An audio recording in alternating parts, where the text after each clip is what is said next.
আজকের menu citing মাছের ঝাল।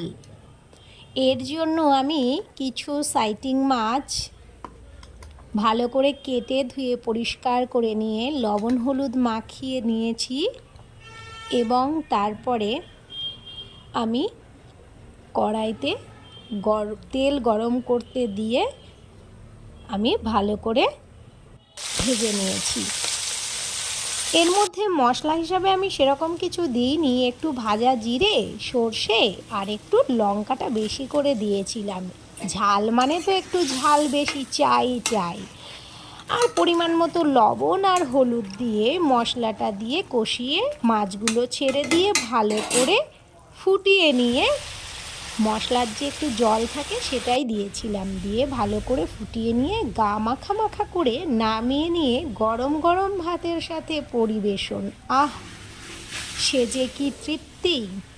দারুণ! আপনারা একবার ট্রাই করে দেখুন, ভালো লাগবে।